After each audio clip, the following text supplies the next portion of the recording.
Hello everyone and welcome back to Football Manager 2019 and a brand new experiment today where we're going to see what would happen if every team in the Premier League and the biggest teams in the Champions League were all given a transfer embargo to the year 2050. That is 32 years into the future, which will completely wipe out their squad, hopefully drive a lot of them down into the lower leagues and create a new European order. We'll then carry on even further into the future, past the end of the transfer embargo, and see how well the clubs can recover, especially the big financial players, about 20 years after that has ended. So this could go to the year 2070 if all goes well. Now before we get into this video, do drop a like on the video if you like the idea behind this. Make sure to subscribe if you're new to the channel. There are new experiments every week on the channel. But let's basically just go ahead because there's not an awful lot else to show you. What I will show you though, I've not put a transfer embargo on every team in the Champions League. A, because that would take a really long time. And B, it's just not quite necessary. But what I did is I went through the teams by seeding. So all of these teams that you can see here, all of the teams from Spain, Germany, Italy, England, all the big countries have all got embargoes. So Porto have got an embargo on them. Shakhtar have got an embargo as well. Benfica, I think Basel have got one on them because they're seeded so highly. Even all the way down to the likes of, I think Salzburg got one as well. Ajax got one. Celtic did as well. But teams like Ludogorets and Club Bruges, I don't think I necessarily brought. I think Bruges have actually. It's a little bit hit and miss, but I sorted the clubs by their seedings in the in-game editor, which at the moment looks like it might be different from this stuff.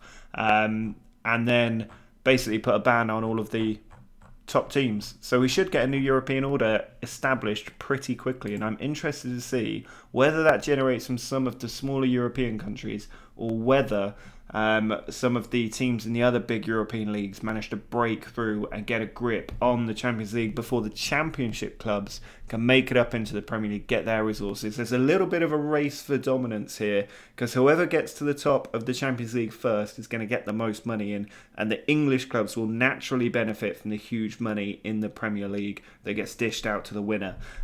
So that's going to be interesting because in the short term, the big winners you can see here are going to continue to win the league. So they've still got all their players. That hasn't changed.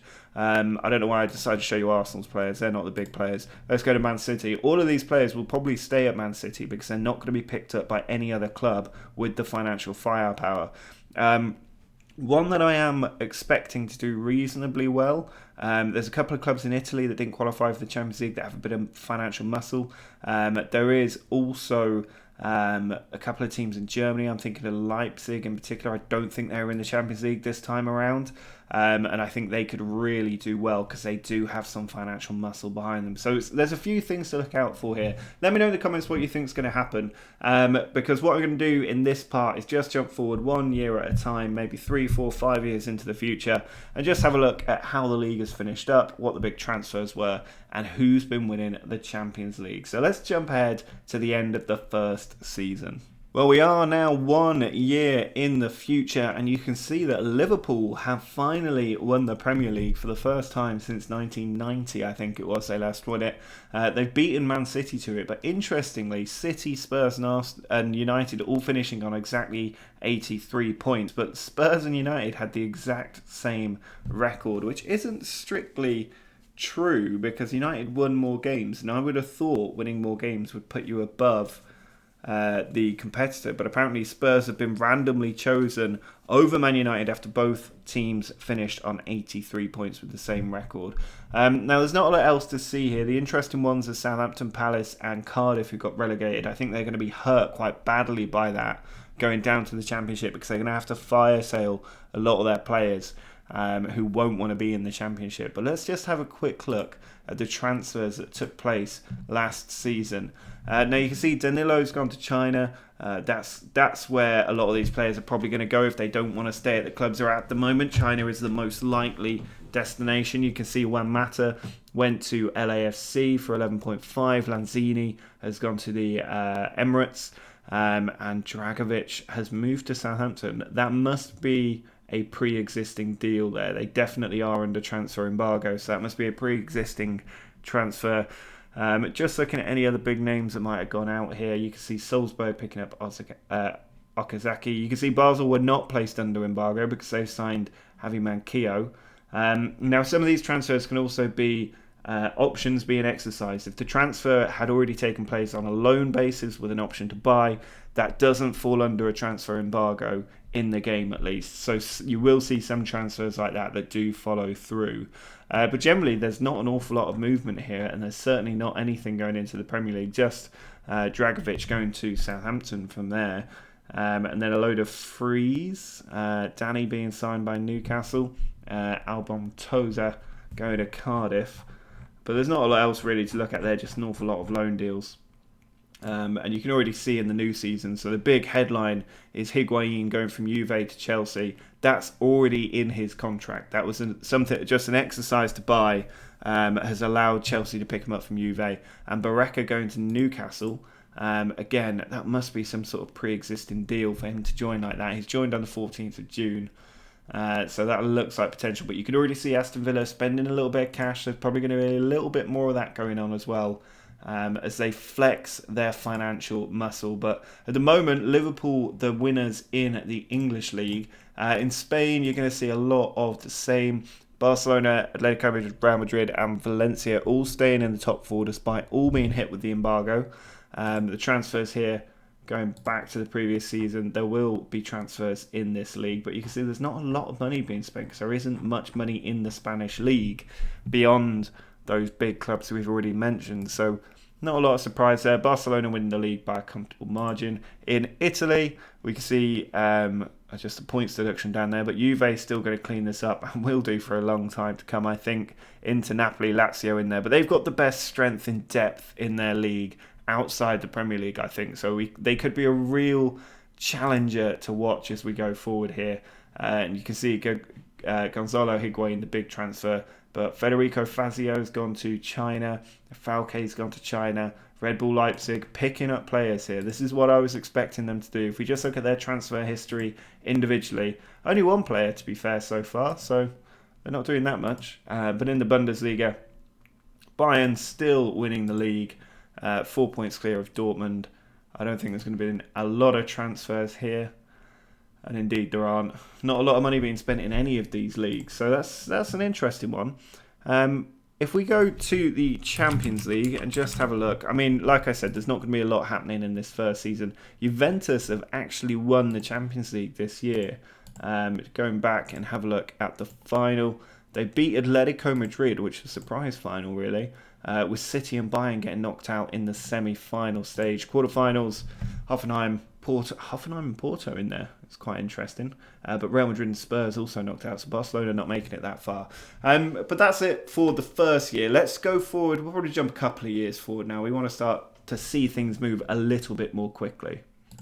So the next year in the Premier League, Liverpool again winning the title ahead of United, this time by 1 point. Spurs in third, Arsenal fourth. Leicester finished in sixth above Chelsea, which is an interesting outcome. You can see Everton and West Ham slipping down the table. Huddersfield got relegated, but Hull and Middlesbrough going straight back down. Aston Villa doing quite well in their first season, finishing in 12th. And then the next year, City at the top, 4 points clear of Liverpool. Arsenal and United further back, but the top six back to normal with Leicester in 7th, and then a bit of a gap, and that's an interesting amount of points there. So Bournemouth have only got 49 points but managed to finish 8th. That's only 9 points above the safety threshold, and West Ham stayed up 4 points clear on just 35. So the points total's going down. A lot more draws appear to be happening because it's not like the top have finished with 110 points or anything like that. This is just an absolute squeeze across the entire league, with the best teams not that much better than well, actually, they're still a decent chunk away, so it's kind of narrowed and lowered the points total overall. But no real turnover here. You can see that Leeds doing quite well. Aston Villa have slipped back down, so not an awful lot going on there. If we just have a quick look at the Championship over the last 2 seasons, I mean, Southampton have come straight back. Palace is still down there. Cardiff finishing in 9th. And then the next season, they're still fighting at the top end. There's not an awful lot to see there. Cardiff dropping way down, though. they seem to be hitting a little bit of trouble. And if we just have a look at their transfers, you can see 1.8 million going out, 2.8. I mean, they've got no reason to be in trouble. They've still got all their players, so I don't know quite what that's about.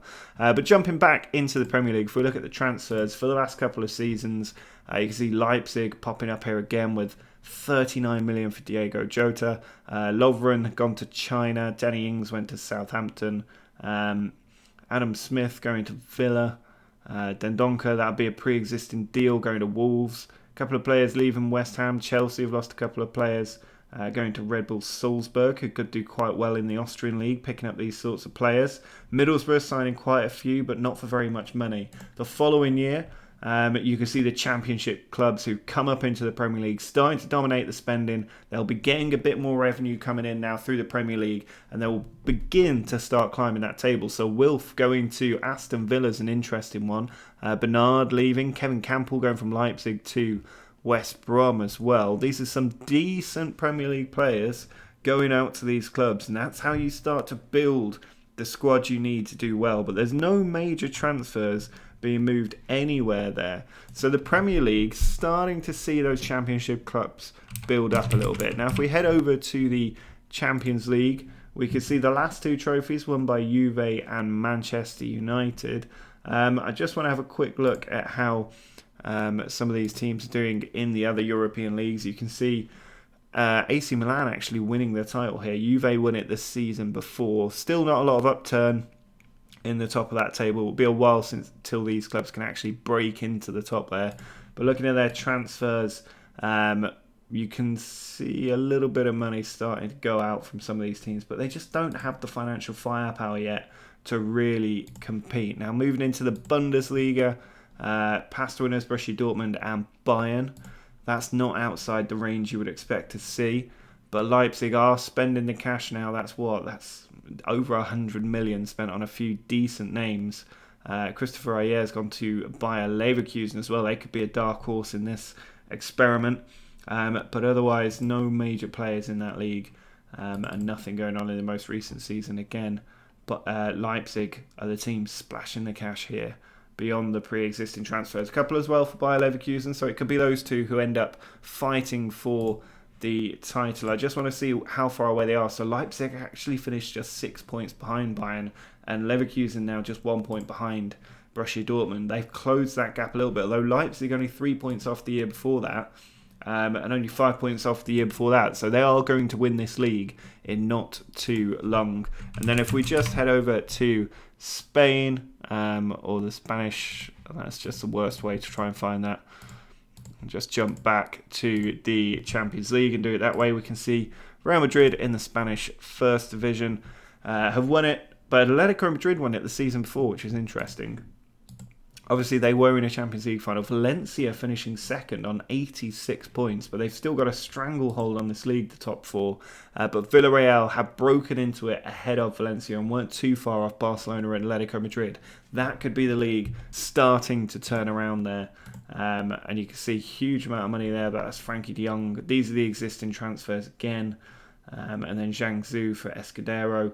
Torino picking up Zaza for 10 million, but it's just not a lot of money being moved around here. It's very low figures, and not many big names in there either. Obviously, some of the other players will start to have their contracts expire around this point, make them free agents. It becomes much harder to track them when that happens, but we will start to look at some of the teams in a bit more detail, probably in the next episode when things have moved around. So you can see here Patrick Roberts, David Silva, they're the ones on the move.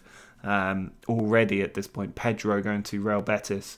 So let's go 2 more years ahead and just have one last quick look at these clubs. Well, you can see Liverpool came back to win the title for another year, but the real shock here is Bournemouth missing out on the Champions League by 1 point. Not even that, just 4 goals. If they'd got that goal difference up a little bit, they would have beaten Man City, as they've already beaten United and Spurs to finish up there in the European places. Aston Villa and West Brom leads up there as well. Newcastle finishing bottom. It does happen occasionally, and getting relegated, that spells trouble for them. And then the year after, Bournemouth dropped way out of the top 4 or 5 positions. But you can see Aston Villa and West Brom both making it into Europe. Blackburn up there as well. They're starting to move up a little bit. If we just have a quick look at Blackburn, I think they did indeed. I seem to remember seeing this. They got a tycoon come into the club, so they are really the team to watch now. They are going to be bringing in a lot of very good players, and you can see not a lot of money spent this season. The next year, though, 46.5 million splashed, bringing players in, and then the year after that, 71 million pounds, including Harry Wilson from Liverpool. So they are beginning to really hit the cash machine and bring those players in.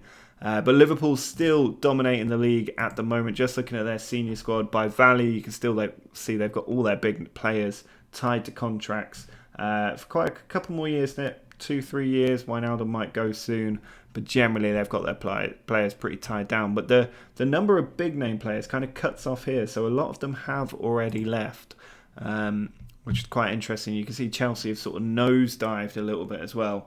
But just looking at the transfers for the last 2 years, again, still not much money being dished out by the teams there. Aston Villa, the biggest spenders still. But still, there's just not much moving. And then finally, you can see Blackburn and West Brom splashing the cash. Chalobah going as well. A few players beginning to be signed from Europe. Middlesbrough having to flog a lot. I think they got relegated, didn't they? But Aston Villa are the most prolific signers of players. And Blackburn mixed in there too with quite a bit of cash. So they're definitely teams to watch. Now, just jumping over to the Champions League, there still won't have been a lot of upsets here. But you can see United won it twice in a row before Leipzig came in to win it. So let's just jump back a couple of years here to the final, where Liverpool lost to United in the final in Amsterdam. And then the next year, United extra time 2-1 scoreline against Bayern. We've seen that scoreline in the final before. And then finally, Leipzig have beaten Man City at Old Trafford. Oh, City would have loved to win that one, but Leipzig take it instead. And this is why I think they're going to be the dominant force in Europe, although Blackburn with a tycoon are going to be extremely dangerous because they've got a free pass to the top of the Premier League and all the money that brings with it. But Leipzig, already established, they're going to be difficult to shift. And you can see from the money being spent here, this is over £100 million, probably close to 150. And again, similar numbers here. This is about £100 million going out on decent players. Luka Jovic coming in on a free transfer is a huge one for them. And just looking at the Bundesliga, still being won by Bayern Munich. That's the interesting thing. Leipzig finishing second both seasons, only 2 points off in the most recent season. So they've won the Champions League, but they cannot win in the Bundesliga. Just looking here, you can see Borussia Dortmund dropping down to 5th. They have begun the slide down a little bit. And if we just go back to the Champions League again and have a look at Atletico Madrid in Spanish First Division, still not much change here. Real Madrid, Barca, and still a decent gap over the teams below them. But Villarreal seem to have sneaked into that 4th place. Just having a look at the transfers again. Danny Rose going to Villarreal, but no money being spent in this league. They're never going to compete on the European level, the Spanish clubs, unless there's some investment in there, but they're just not spending a penny, and it's going to allow the German and the English teams to run away with this. Having a quick look at the, not the Bundesliga, the Italian Serie A, we can see Juve on top, Inter, and then AC, Napoli, Fiorentina, Roma, Lazio dropping down there. But still, although Lazio won the title the previous season, I nearly missed that. Let's have a look. So AC Milan, we know, won it. But then Lazio won it by 1 point over Juventus. That is a very tight finish for the title. And then the following year, Juve managed to win it by 2 points. But still very tight in the Italian league, has to be said. And looking at the transfers here, Milan, the big team signing players, they're going to be a real dominant force as well. They've actually got the financial power to maybe make some moves, although it's taken them a little while to get going with the checkbook. France, any big surprises here? I think it's still going to be dominated by PSG, even though they're under the embargo. You can see they're finished above. I think Lyon are under embargo as well, so are Monaco. And they're still dominating the top 3 at the minute. Marseille making moves though, although dropped back in the most recent year. And they're still down there at the moment. So Bordeaux the closest right now, just 3 points off Lyon. But it's still PSG dominating this league. Are they at least spending a bit of cash, the other teams? Doesn't look like it. 20 million, 27 million, the biggest transfers. They're spending about 10 million apiece. It's going to take a while for them to get the income streams they need to really do anything. Portuguese league, Porto, Benfica, you're going to see the same teams there, even under embargo. Russian Premier League, Zenit coming in to win that. The Eredivisie, currently being won by PSV, who are also under embargo, I believe. And I just want to have a look at the Scottish Premier League, if I can find it. Where is the Scottish Premier League? Oh, we've got to the Italian Serie B. They're not down there. I've gone blind. Ladbrokes Premiership, that's what we're after. You can see Rangers have started to win a few of these titles now. If we go and have a look at the league table through this campaign, Rangers were not in the Champions League and so are not under embargo. That's my understanding of this. But Celtic winning the first title, but Rangers came and won it by 4 points. Then they won it by 21 points. Celtic dropping to third, but Celtic managed to come back and take it the next year before finishing in fifth in the league as Rangers stormed it by 6 points over Hibernian. This is going to be a really interesting league to watch, I think. You can see nothing spent in the first year. Then Hibs spent all the money the next year. Nothing year after. Rangers popping out 2.8 million, but they don't have a lot of cash, or they're under embargo. I'm not sure which one it is. It could be either, based on their financial activity. I don't think they're under embargo. They just don't have the cash to spend. And then most of their players going out of Celtic, who are selling their players now that they're not winning the league. Tierney gone, Rogic gone, Neacham gone, McCarthy gone. That's it. Celtic could be plummeting down the Scottish football pyramid. But I think that is probably going to be it for today's episode. Only the 5 years. I tried to run through it reasonably quickly. It's quite interesting at the start. Then we'll have a lull where it will be a lot of regens until we get to the end of the embargo. Then we'll have a look at the overall look at Europe. Then we'll go 20 years ahead and see how the big teams have recovered. So I see this as being probably like a 4, possibly 5-part series, but let me know in the comments what you think about that, and let me know if there's anything you want me to show you that I haven't in this episode. Do drop a like on the video if you enjoyed it. Make sure to subscribe to the channel if you're new, but until next time, see ya.